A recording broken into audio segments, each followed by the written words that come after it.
It's really great to be here with all of you, and I'm sure many of you are. I am an acute observer of federal and provincial conservative politics, and I have been for about 18 years. And one of the names that has been synonymous with good, effective campaigning within the conservative movement has been Hamish Marshall and the work that he does with data and research and message development. And so we are really fortunate to be joined by Hamish this morning. I want to make sure that there's enough time for audience questions. So I'm going to go ahead and put you in the hot seat right away, and then we'll make sure that everybody gets a chance to pepper you with questions as well. So you've worked on a lot of campaigns. At the national level, the provincial level, sometimes even internationally. And I think for folks here, what would you say is the most practical application of all you've done at the national level for like a local riding campaign or a campaign about a certain cause, a referendum, a movement, question, et cetera? Sure, yeah, thanks. First of all, thanks Kate, and thanks for having me. Yeah, look, I think the most important thing is it's very obvious, and it's something that as smart political people we forget all the time, which is keep it simple. We all make this tendency to think that other people, look, you're all spending a day here about the practicalities of politics. We're all, 100% of people in this room voted in the last election, every last election. What it comes down to is that we're not normal, right? We are engaged in politics. Even the people that you don't think are particularly engaged in politics are still engaged in politics more than normal people. We follow this far more closely, right?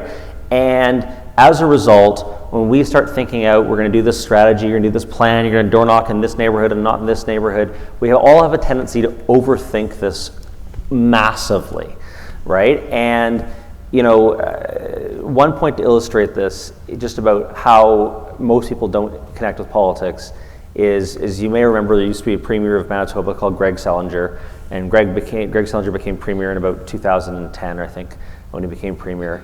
And he had been finance minister of Manitoba for 10 years. The whole previous 10 years being finance minister. The day he became premier, less than 30% of Manitobans knew who he was. Right? Now, if you were a Manitoban involved in politics, I'm sure there's probably a few here, you knew exactly who he is. You hated his budget from 3 years ago. You had views and all this stuff. 2/3 of them didn't even know 70% didn't know who he was. So we live in this very alternate universe where we follow this stuff deeply, and with social media and the way that news consumption is now bubbling and becoming more and more tight, that gulf is only widening. So I really think it's just keep things as simple as possible, and I'll sort of point on that. In 2015, there was a referendum in the Lower Mainland in Vancouver to raise the PST half a point to, in theory, invest a whole bunch of money in better transit. And for a whole bunch of political reasons I'm not going to get into, they decided to hold a referendum. Whereby everybody in the Lower Mainland would have a vote on this. And it started out massively. People were saying better transit sounds fantastic. And myself and the Canadian Taxpayers Federation ran the campaign against it, and we ended up winning. And what we determined really right at the very beginning, through a little bit of research and talking to folks, was that people didn't like TransLink. And I don't know where you're all from, and I don't know what people think of the transit agency where you're from. People in Toronto, where I live now, like to complain about the TTC. TransLink's 20 times worse. People in Vancouver thought TransLink was terrible. They thought it was wasteful.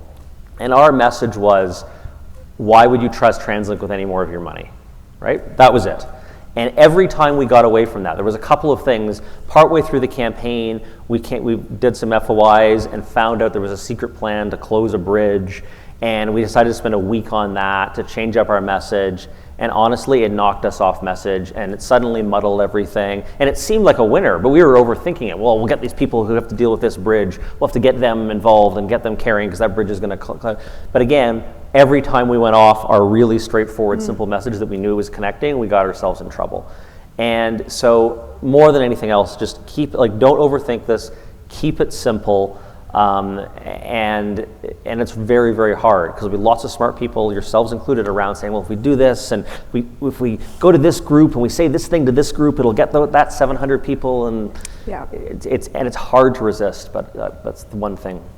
Where do you find the balance between, so on a referendum, it's a little more straightforward because it's a simple yes, no. Sure. Where do you find the balance for contrast? Because one of the Achilles heels that we're always told about conservatives is that we're too mean, right? Like we're very quick to say what is going to make somebody's idea or opponent's idea a bad one. We're not as good about putting forward ideas that show what we would do differently. So when you're in a campaign setting, how much time do you dedicate to defining the contrast versus what you would propose to do differently?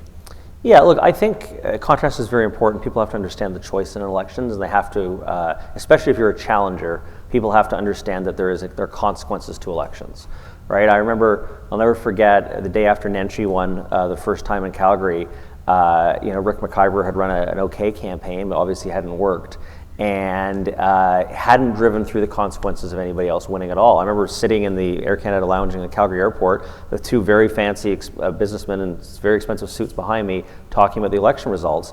And one of them said, I was just driving to the polls, and my kid said he kind of liked, a kid called and his 10-year-old and said, I kind of like Nenshi's purple signs. And I thought, why the hell not? I'll vote for him. And there's a person who's obviously, high income, probably highly educated, didn't seem to be particularly, motivated by ideological issues, had no, probably a homeowner in Calgary, had no concept of the consequences of voting for someone. That was a failure of the other campaigns running against Nenshi, right? They made it have no consequences. The problem that we have as conservatives isn't that, it goes to motivation. People are okay with contrast ads and attacks. Justin Trudeau does it all the time. The problem is that they think why you're doing it. So you have to come at it from a tone perspective. You're doing this because you're worried about the consequences, not because you enjoy being mean. And I think sometimes we maybe lean into it a little bit too much, and people will think that we are attacking the other people not because we're trying to present the consequences or trying to warn people off. We're doing it because we like being mean to people. And if we fall into that trap, it's the same thing with crime, frankly. Any polling on crime in this country shows that most Canadians are very, very conservative on crime. There's, depending how you poll it, there's almost certainly a majority for bringing back the death penalty. I remember once doing a poll on chemical castration of sex offenders. It's 2/3 of Canadians are in favor of that. I mean, things that the media would never fly, just overwhelming agreement. If you ask Canadians, do you support these conservative policies to be tough on crime? You get very high results. If you say, do you think conservatives are doing it because they like to be mean to people, like they like to punish people? Support for those things wash away. So motivation is very, very, very, very, very key. And it also all comes back to trust. If someone trusts you when you're putting out contrast ads, they're going to be effective and they're not going to be seen as mean. If they already mistrust you or have low trust levels for you, it's probably not going to be as effective. Yeah. Let's talk a little bit about the campaign arc. So moving from identification to persuasion to polling, because that's something obviously you've had quite a bit of experience with. It's something that very much translates to the local campaign. So maybe let's start with the first. When you're making decisions at the beginning of a campaign about how much resources to put into IDing vote, how to ID vote, what in your experience has been most successful? Well, the problem we have now is that, especially if we're looking at the federal level, or most provinces now have fairly good systems where we've got a good idea of who our historical supporters are. So you're not starting at nothing. You're starting with a certain percentage of historic votes who are going to probably vote for you no matter what. The problem we've got now is that increasingly so, more and more people are making up their mind at the last minute, right? Generally speaking, if you look at the research in the last 3 or 4 federal elections, around 1/3 of Canadians are making up their mind in the last 3 days. You can't really ID at that point, right? And we've had this sort of campaign beat that you do some identification, you do some persuasion, and then you get your voter is out. And we've got to realize we can't stop persuading until the last minute, because there's huge numbers of people that are voting, who are making up their minds as they walk in. And if it's 1/3 in the last weekend, it could be, some elections, it could be still 15. Half of those people are voting, make up their mind on election day. And that's the point of that Nenshi anecdote, that people were driving to the polls deciding who he was going to vote for. So we have to be very cognizant of that. So, I've sort of stopped thinking of it as three separate sequential tasks: identify, persuade, push to vote. In many ways, the first two, identify and persuade, are ongoing, and they have to be ongoing from the beginning. And then now, certainly in the federal elections, when anybody can vote from the day the writ's dropped at the local returning office, and we've got more advanced polls, and depending on the riding, as many as a quarter of people voting early, that get out the vote is happening earlier and earlier and has more and more overlap with everything else you're doing as well. So you have to kind of be doing all. We used to have these very clear sort of divisions, and I think that's really fallen apart. Because you really can't ever stop persuading. People are always making up their minds, and it becomes a big problem if you sort of turn that off and just go back to your supporters for the last 2 or 3 days. How has digital campaigning changed that identification process in your view? It used to be, a lot of traditional canvassing door to door would help with that. Do you think digital can be used effectively to ID? Yes and no. In a small race, like if somebody's running for council somewhere, without that much effort, you can identify people who are supporting and liking your online digital content and look them up on the voters list and figure out who they are and then track them as supporters. Implementing that at the federal or national level has not ever particularly been done successfully. There's some intermediary steps. I ran data on Pierre Poilievre's leadership, and we spent a great deal of time, pushing people who were interacting with Pierre on social media to petitions, as the fundraising guys mentioned earlier, to petitions in order to collect their email address and their postal code, and then be able to go and sell them a membership, make sure they got out to vote, and that sort of thing. So in the Poilievre leadership, overwhelmingly the number of identifications we had was done digitally. But that's a different, because you're working not working in the voters list as a whole, you're working in a much smaller subset. So for internal party races, whether you're running for, a party vice president somewhere or someone's running for leader somewhere, I think the digital stuff can work very, very well. Doing it at scale at the federal level, even in a riding of 120,000 people, I think becomes complicated. There's some new tools coming out that hopefully parties will invest in that can sort of automate some of that process. The issue isn't pulling the data down. The issue is then matching it at a decent level to the folks who actually how they exist on the voters list. And one of the things, so we had this. I was the national campaign manager in the 2019 federal election, and one of the things we were trying to do, is to take results from door knocking, because Facebook has a function that if you upload someone's name and address, they were able to match that to someone's Facebook profile. Because we've all got our phones on, they all know where we sleep at night, right? It's not hard to figure out what my address is, because every night my phone's there for 7 or 8 hours, right? So they can figure it out, and they can say, okay, well, I'm easy, I'm the only Hamish Marshall in Canada, but even if I was Bob Smith, they could take the Bob Smith at my address in Toronto and then figure out what's the Facebook profile that matches up with this and advertise it to it. So we tried to do that, where we take door knocking results, where we'd say, okay, here's 10,000 people who say they cared about issue X, or 100,000 people who say they aired issue X from door knocking, and then the ridings would collect that, and then we are going to market it back to them with Facebook ads saying this. And other parties had claimed to have great success with it. The British Conservatives in the 2015 British election, to lesser extent the 2017 British election, said that this worked very well. We never really got it working properly. The Facebook matching was, maybe it's Canadian versus British addresses or something. Facebook told us that we could get, with an address and a name, we could get 65% matching. We got maybe 10 or 12% matching. So now, look, maybe they've massively improved that feature now, but that link between people online and knowing what poll they're in and what riding they're in, still needs to work that out.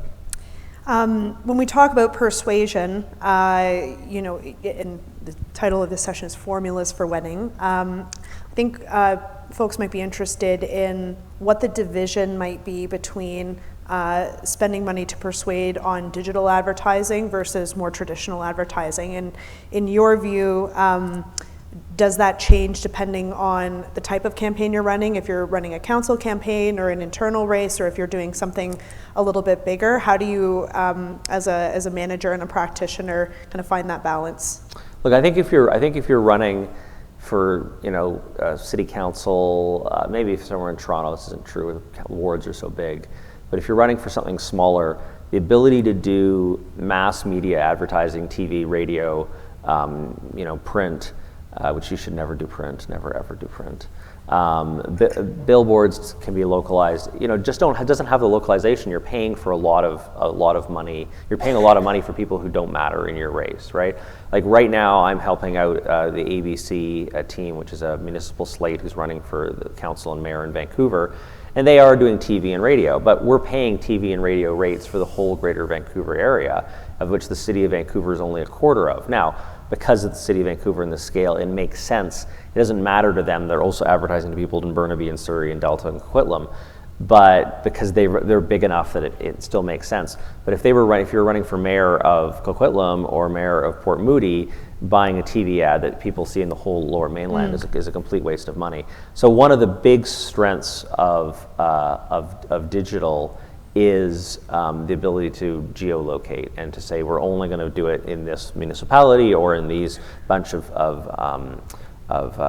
postal codes that you can really target. So that's a big advantage of it. The other thing that frankly is shockingly affordable, it requires a little more planning, that people in our campaigns don't seem to use as much, is out-of-home advertising. Billboards, bus shelters. You can get a bus shelter, if you're running for council or even in a riding, you get a bus shelter for $800 for a month in a big city. It's probably half that in a smaller place. Yeah. That's actually pretty good, depending on the demographics you're going to have. That's pretty good value for money.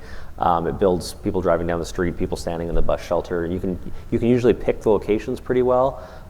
So that's something you should look at. And I find that the out-of-home advertising teams are very easy to deal with and very, unlike the TV people who are often quite difficult to deal with, the out-of-home advertising people are happy to take your money and make it work. So, I know somebody's running for mayor somewhere and just bought didn't buy bus shelters, he bought bus benches, the back of every bench in their municipality for 3 months before the election. Great way to drive name recognition, right? So digital's fantastic for that, but also don't be afraid to do it that way. And then persuasion, you never stop persuading. I guess that's a short way of saying it. Just on that, message discipline and coming up with a message that is locally tailored while still being in line with a national or a provincial overall frame. What's your advice? Your advice to lead off was to keep it simple. For the practitioners in the room, what's the advice on how to craft a good persuasion message at a local level? So I think it depends on what type of election you're running. If you're running a riding campaign for a federal or provincial party, you should reinforce the message that the national or provincial party is telling you. They're going to tell you, and there's going to be people in your campaign who say, wow, yeah, that might work somewhere else, but here, we're different. Our people know better. It's a different type of issue here. Probably not, actually. I mean, there's a couple of because of linguistic changes and a few things, there's a few places that are different, but most of the places it works, especially if you're in a suburban setting. A message that's working, if you're running campaigns in suburban Calgary, it doesn't really matter if it's North Calgary or South Calgary with possible linguistic tinge. The messages are going to work. People's lives are broadly the same. And if someone tells you that, life in South Calgary is dramatically different from life in Cochrane, they don't know what they're making things needlessly complicated, right? So, it's very unpopular to say, but your area is not as special as you think it is. So if you're doing that, reinforce the message, but don't be afraid to simplify it. I've certainly seen campaigns who've taken, the wording used at the federal level and actually, frankly, in some cases made it better and made it shorter and tighter and stronger. And message discipline's funny. I have of the view that if you tell people only to use one phrase, I think you can get blowback from it, right? We saw by the end of the 2011 federal election, the strong, stable, national conservative majority government. People were sick and tired of it. It became starting to get mocked. We won, so it was all fine. But what I'm a bigger fan of is, as opposed to saying to local campaigns, here's the exact 7 words you have to use in this order. I mean, look, you got a slogan that's on your lawn signs, that's what you do. But if you're talking at the door, your candidates in a candidates meeting, you don't have to get the theme. And a great example of that was in 2018, we had discovered that people didn't hate Justin Trudeau. And this was the year leading into the 2019 election. And if we told people Justin Trudeau was the devil, they didn't believe us. So what we had to do, and if we said he was trying to do bad things, they definitely didn't believe us. What we had to do was we hit on this message, which actually was quite successful, which is that he's failing, right? And you can read that any way you want. If you're someone who liked Trudeau, it can be, well, he's trying to do the right thing, but it's not working, right? And that's different from he's a bad person, right? He's just incompetent. And he's failing, and you can decide on the source of that failure for yourself. And when I went to caucus to present this, it wasn't like, here's the one sentence, Justin Trudeau is a failure, or whatever it is. It was, use that word fail, failure, failing, but that's the theme to build it around, and work that into your communications, work it into the way you speak in a way that is natural to you, as opposed to here's the 6 words you must say. Yeah. And we found that worked really well. And again, we said, look, it was also a matter of trust. We said to our caucus, we trust you. You guys are all, all smart political communicators. You all got yourselves elected to Parliament. As long as you're saying failure and the Trudeau government's failed, or this cabinet minister's failed, or is failing, or this program's a failure, or whatever, that's the theme to build it around. And I found that worked much better as message discipline than saying, here's the 6 words, you're in trouble if you only use 5 of them, or if you change the order of them. And I think that worked a lot better. So that's sort of my approach to these things. Moving to polling vote, lots of use now of things like text message. Of course, paid calling is still a big factor.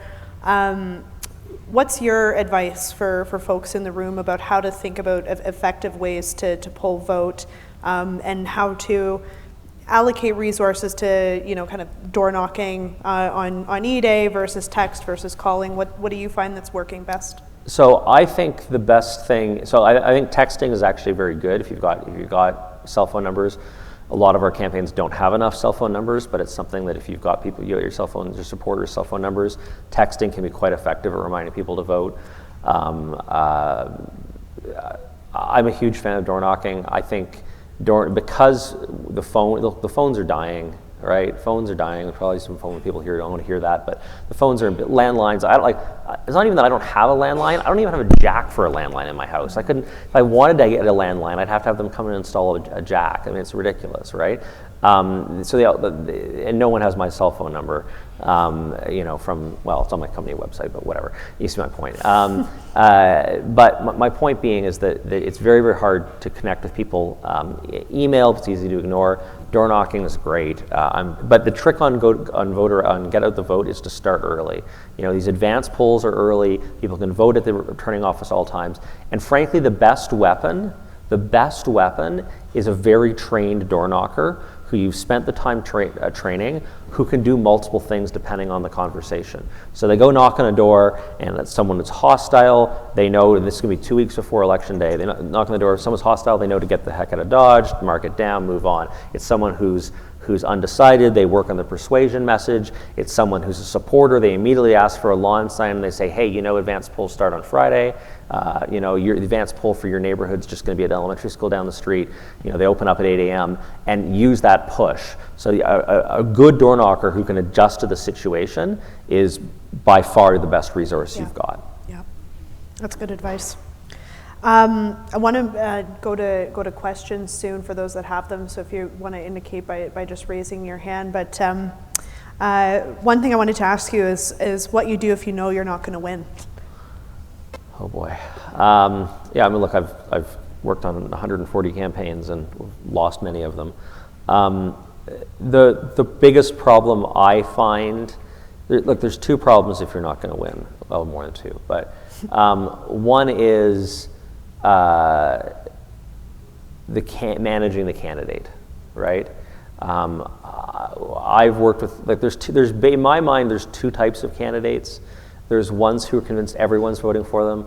They go while they walk through the mall and three people say, "Fed, hey, great to see you, you're gonna win." And in my mind, they're like, I walked through the mall and everybody was talking to me, right? And then there's people who think no one's gonna vote for them, right? You know, like I'm a terrible pessimist. I always become convinced that the only person who's voted for us on election day is me. And then by about halfway through the Harper government, I began to convince myself that Stephen Harper had also probably voted Conservative. So I knew we had two in the box, and the next 5 million votes were a surprise for me. So, but there's candidates like that. There's candidates who are thoroughly convinced that, like, no matter how well it's going, they're going to lose. So the candidate management is another that could be a whole 6-hour session.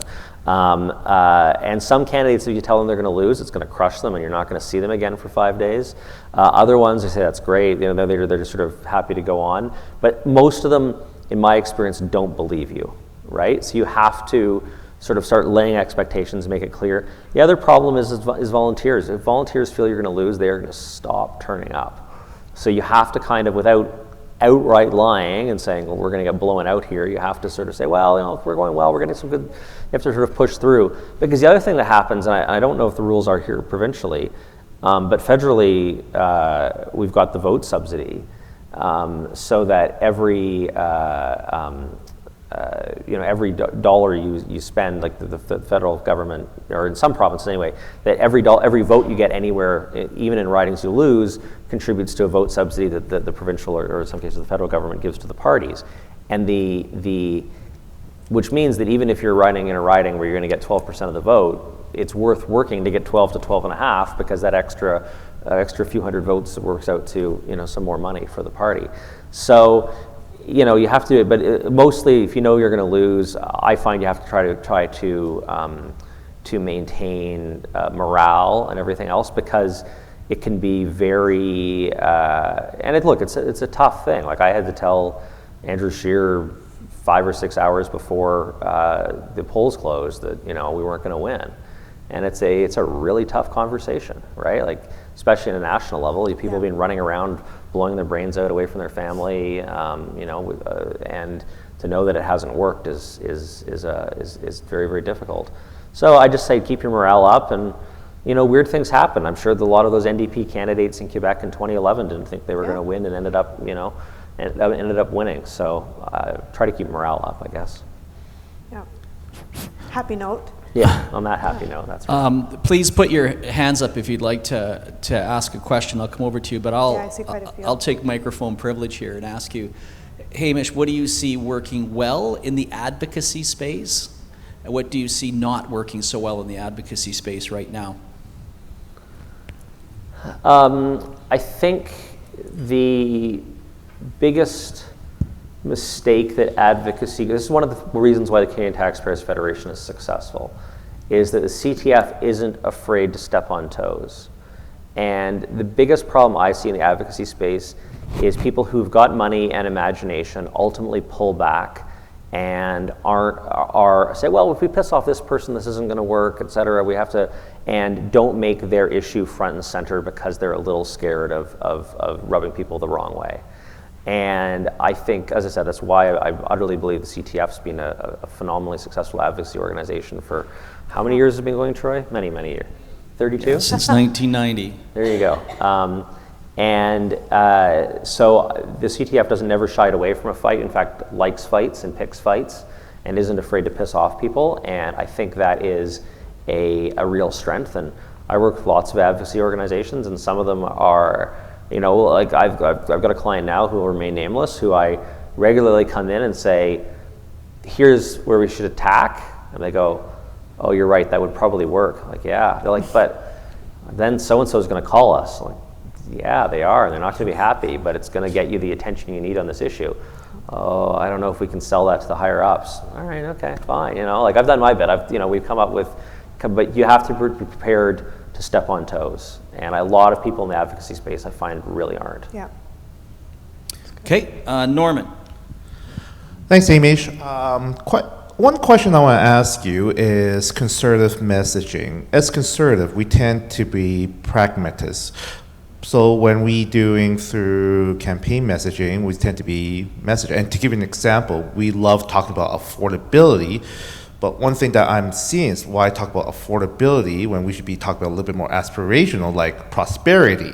And this is, I think, when we see the left, they do a very good job because they sell sunshines and rainbows.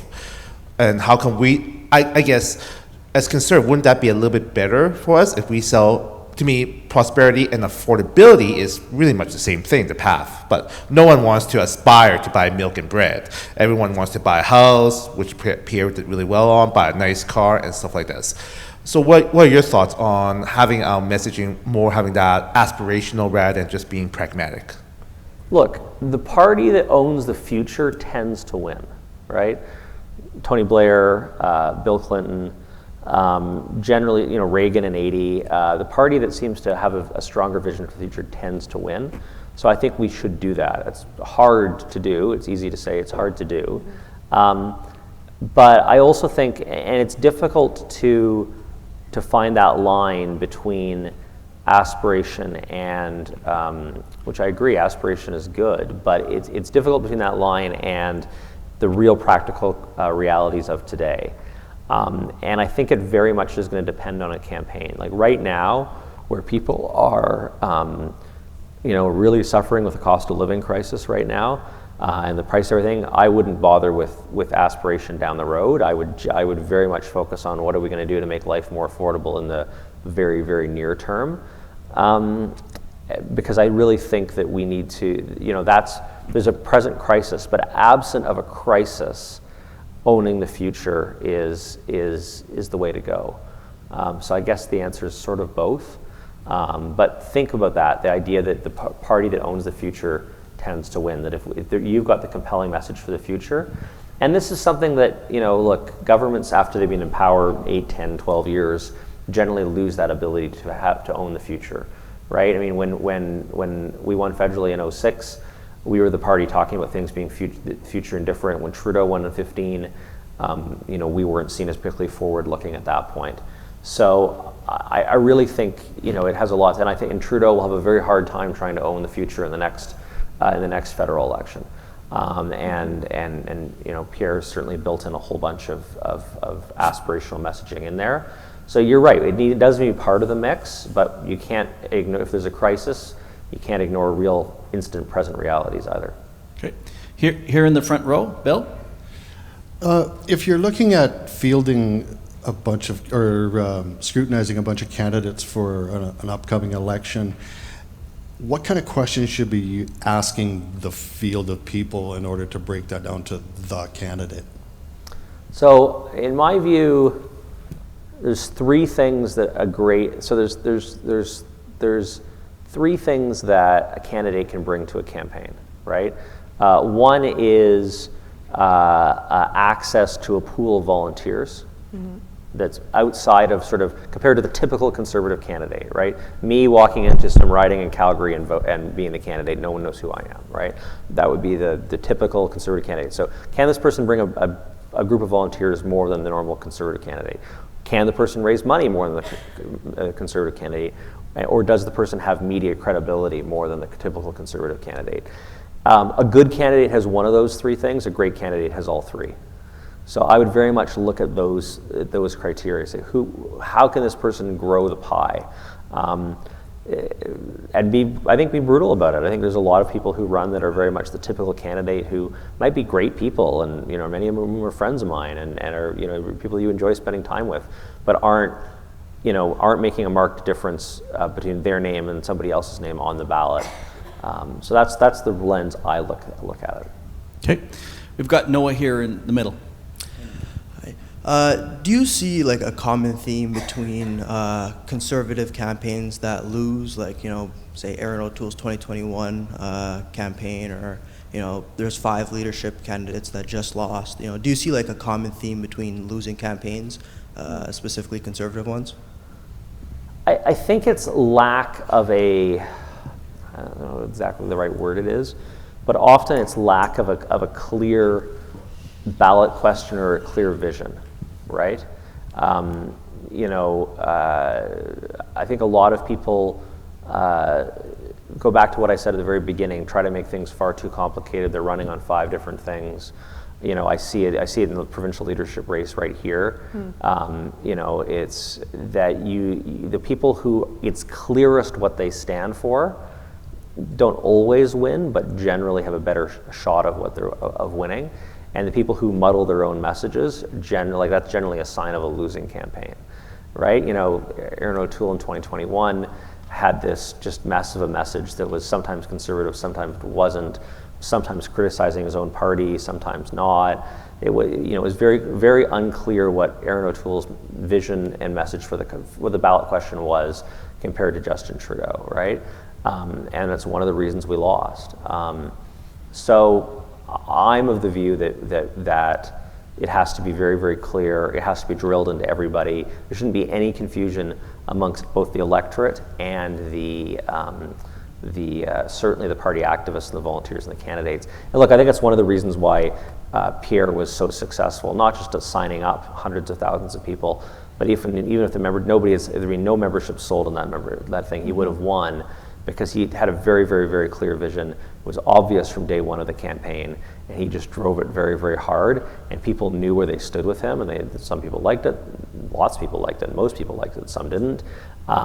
And so I think that more than anything else is what it comes down to. Okay. And is this where, just to build on that, is this where data can be maybe most helpful in terms of determining the issues that a candidate owns, and really just focusing on those top 1, maybe 2 things, and ignoring everything else, even if you might take some flack for not be well-rounded and substantive? Yeah, look, I think data can be massively misused, and I don't think candidates should use data or polling to say they believe in things that they don't believe in, right, or say, oh well, everybody wants me to do X, and it doesn't really fit with what I believe, but I'm going to be in favor of that.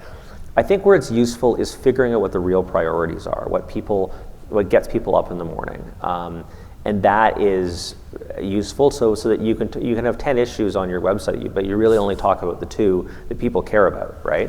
And I think that is a very, very valuable use of data. And that's one other thing that not really to do with the questions, but look, I'm a pollster. I do a lot of polls, but I generally, especially to local campaigns, don't waste your money on polling to know what the result is. The number of candidates and campaigns I have had call me with a week to go, we just did a poll, we're winning by 5 points or down by 3 points. I don't care. Like, why are you, we just wasted X thousands of dollars to know how you're doing. Like, you need to poll for a decision. Like, how is it going to change okay, so you're up by 3 or you're down by 3. Are you not going to run Get Out the Vote? Are you not going to run Election Day because you're up by 3 or down by 3? This thing seems to be having a heart attack. I hope that's not a bomb. This is like an Inspector Gadget situation. Yeah. This oh no, back to normal. Okay.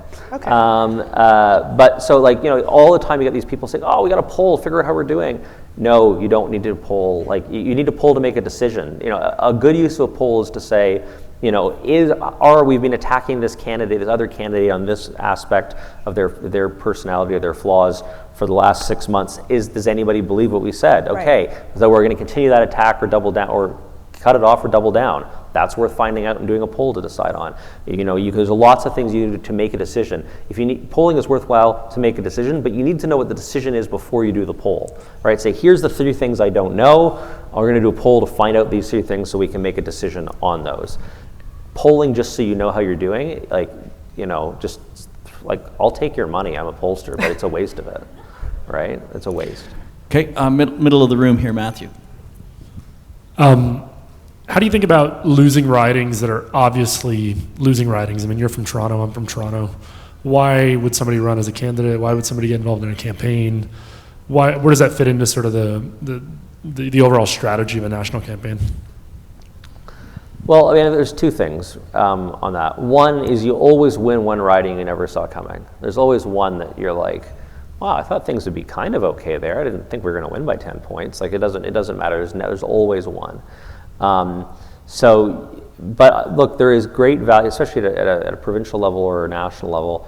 There's great value in running what's seen to be a national competent campaign, right? And seen to be a presence everywhere, especially, let's be honest, in some of the urban cores where we don't have as much success traditionally. But people who work in those urban cores, are open to voting for us who might live in the suburbs or outside of town, who are driving through. So, in Toronto Centre, you want to have a strong Toronto Centre campaign, so people, when they're commuting into Toronto, who live all around the core, see lots of Conservative signs, and it's the same in a lot of places. So I'm a big believer in, you want to make sure those campaigns, but you don't want to waste resources on them, right? I would go to the Toronto Centre campaign and say, here's $5,000 for some more signs. I don't know if I pay $5,000 for some more voter ID, right? Yeah. Okay, Margaret over here. Thanks so much, Kate and Hamish, for the segment. I just wanted to ask a little bit around strategy into the next election. One of the major components of Liberals' approach in recent years has been picking up NDP voters and moving to the left. That's probably left a lot of former, occasional Liberal voters feeling like they're more swingable than they would have been in the past. And I'm curious, your perspective, in your opinion, is it a failed strategy, as seen in last elections, to try to stake out in the middle? Or do you think that's a necessary strategy going into the next general one with Pierre? Good question. I don't think it's that simple. I think it goes back to what I said earlier, that you have to have the confidence of your own convictions and a clear message. I think that matters more to anything. Like the thing that I think matters the most at a national level is trust. Do people trust the person running for prime minister? And look, this is something I learned the hard way, right? So I'd sort of decided in some point in 2019 when I was running the national campaign that trust was going to be important, and we started tracking trust in Justin Trudeau and trust in Andrew Scheer, and we're tracking them over time. And and this is a flaw. We were very focused on reducing trust in Trudeau, and what we found over the course of the campaign is that our ads and our attacks were reasonably successful at reducing trust in Trudeau, especially in Vancouver, where we ended up winning a whole bunch more seats. And we picked up 22 new seats, and we did drive trust down. What we didn't do on the flip side was safeguard trust in Andrew. Andrew started with decent trust numbers, not spectacular, but they were decent. And then what happened is there was some other attacks. There were some attacks on him. There's the unions who ran some ads in Ontario that were effective at reducing trust in Andrew. But also, we didn't manage issues through the lens of, is this going to erode trust in him or not? So a good example would be, there's two examples. One was him in the process of getting rid of his American citizenship, which could have been handled, it was okay, it could have been handled a little bit better. But again, if we had seen it as this revelation will reduce trust in him, we would have seen it as more mission critical to deal with that. And then the other one, which was an even better example because of how minor it was, is so Andrew had never said he was an insurance broker, because he wasn't. But someone had updated, but he'd worked in an insurance brokerage. And someone had written in his Wikipedia page that he was an insurance broker. And we had never gone and corrected that because we had 5 trillion things to do, and nobody really didn't think of it. We didn't notice it, right? Let's be honest. And it came out, and the Liberals tried to make a thing that he was misrepresenting himself and claiming to be an insurance broker when he wasn't, which he hadn't been, but his Wikipedia had said it was, and it became this stupid little story. And it, eventually, after a day, the head of the Insurance Brokers Association of Saskatchewan put out a statement saying no, everything was fine. Like, it went away, right? But did we take that incident super seriously at first? No, because it was a stupid story written about some anonymous person who'd edited his Wikipedia article, and we didn't take it seriously. Looking back at it afterwards, did the accusation, no matter how minor, that he had inflated his resume, did that increase trust levels in him or decrease trust levels in him, right? It's a decreased trust level accusation, right? And because we didn't see protecting trust in him as the number one thing we had to protect, we didn't take it as seriously and move as quickly and try to deal with it as fast.